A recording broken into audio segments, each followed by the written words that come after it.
থমথমে সীমান্ত।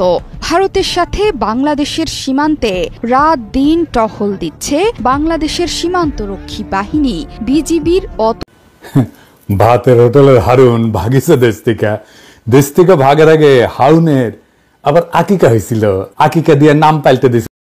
প্রহরীরা এই সীমান্ত পরিস্থিতি নিয়ে দুই দেশের মধ্যে দফায় দফায় পতাকা বৈঠক অনুষ্ঠিত হয়েছে। পাশাপাশি কূটনৈতিক পর্যায়েও চলছে আলোচনা। সীমান্ত এবং দুই দেশের রাজনৈতিক অস্থিতিশীলতার মধ্যেই সার্বিক পরিস্থিতি নিয়ে মুখ খুলেছেন ভারতের সেনাপ্রধান জেনারেল উপেন্দ্র দ্বিবেদী। নিজের বক্তব্যে দুই দেশের সেনা পর্যায় এবং রাজনৈতিক সম্পর্ক নিয়েও কথা বলেছেন তিনি।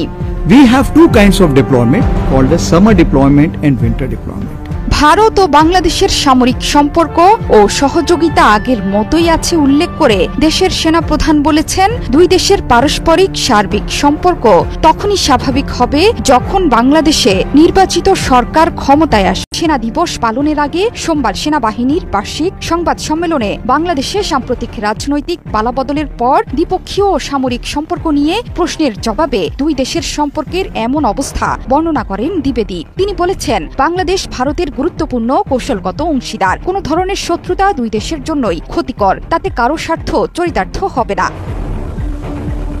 এ সময় ভারত এবং বাংলাদেশকে প্রতিবেশী উল্লেখ করে বলেন, আমাদের দুই দেশকেই একসঙ্গে বাস করতে হবে, পরস্পরকে জানতে ও বুঝতে হবে। কোন ধরনের শত্রুতা কারো পক্ষেই ভালো নয়। শুধু তাই নয়, দুই দেশের সামরিক সম্পর্ক একেবারে ঠিক আছে। দেশের সেনাপ্রধান জেনারেল ওয়াকার উজ্জামানের সঙ্গে যোগাযোগ রক্ষা করে চলেছেন তিনি। গত আগস্টের রাজনৈতিক পালাবদলের সময়ও সবসময় যোগাযোগের মধ্যে ছিলেন তিনি। এমনকি গেল 24 নভেম্বরও দুইজনের মধ্যে ভিডিও কনফারেন্সে আলোচনা হয়েছে। তারা সবসময় নিজেদের মধ্যে যোগাযোগ রেখেছেন। এখনো সেই যোগাযোগ অব্যাহত আছে। বর্তমান পরিস্থিতির কারণে দুই দেশের যৌথ সামরিক মহড়ার বিষয়টি শুধু পিছিয়ে দেওয়া হয়েছে বলেও জানান ভারতের সেনাপ্রধান। পরিস্থিতি স্থিতিশীল হলেই তা আবারও শুরু হবে।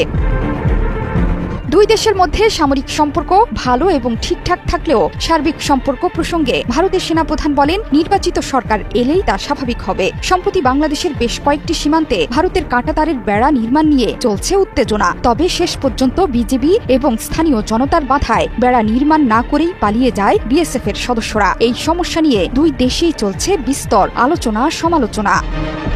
জোহরা চৌধুরী সেতু, ৭১।